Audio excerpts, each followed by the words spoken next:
Debate, toxicity builds character. This is a debate between red flag and green flag. Red flag, chaotic, charming, loves emotional roller coasters. Green flag, grounded, calm, emotionally intelligent, values clarity.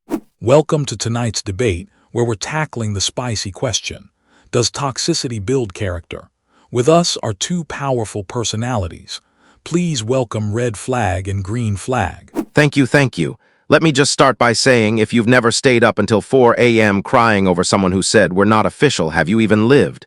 I bring depth to relationships, complexity, emotional range, and yes, growth. With all due respect, what you're calling depth is actually just trauma bonding. Real character is built through reflection, empathy, and honest communication, not confusion, heartbreak, and ghosting. Oh, come on, don't pretend like I'm not exciting. People remember me. I leave a mark. I show you your breaking point. That's where you discover who you really are. And I help people discover who they are without breaking them in the process. Healthy doesn't mean boring. It means safe enough to grow with someone, not despite them. Safe is just another word for stagnant. You hand people a checklist and call it love. Did they text you back in 5 minutes? Did they go to therapy? Where's the fire, the unpredictability, the challenge? Challenge isn't the same as chaos. Being emotionally available, showing up consistently, having hard conversations, those are real challenges. You're mistaking instability for depth. But instability is where people are tested, where they evolve. The people who dated me, they are in therapy now, glowing, stronger, wiser. And they could have reached that glow without the emotional whiplash. Healing is not a justification for harm. You don't get credit for being someone's villain just because they survived it. But isn't it true that we grow through what we go through? I bring intensity. I make people feel. In a world full of dry texts and surface-level dates, I offer unforgettable highs. Sure, until the crash comes, you hand people fireworks with no safety instructions. I offer a campfire, warmth, reliability, light. It lasts. You're the spark that burns down the whole forest. Wow, so dramatic. Look, I'll admit it, I have my flaws. Maybe I leave you guessing. Maybe I don't define the relationship, but that mystery, that's what keeps people hooked. It's romantic. No, it's manipulative. Ambiguity isn't romance, it's emotional avoidance. I believe love is best served with clarity, respect, and mutual understanding. And yet here we are, me, the red flag, featured in every viral dating story.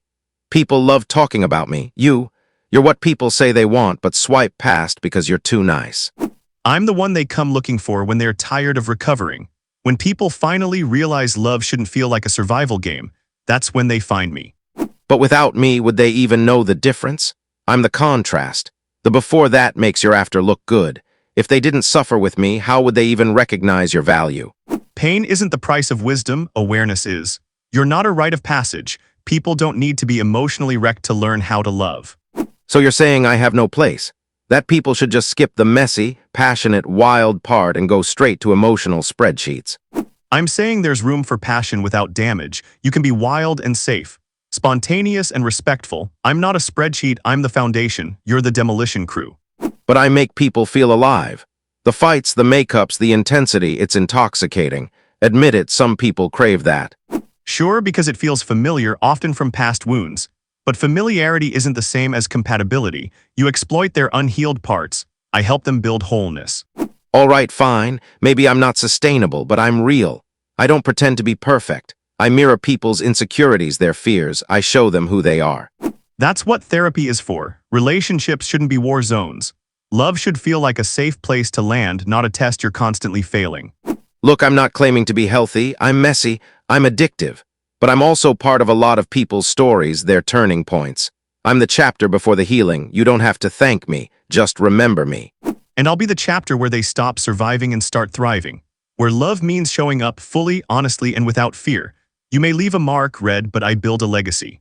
And that concludes our debate. In the end, the question isn't just whether character is built through chaos or care. It's what kind of growth we choose to pursue. Pain may teach lessons, but peace allows us to apply them. So ask yourself, do you want a relation that tests your limits or one that respects them?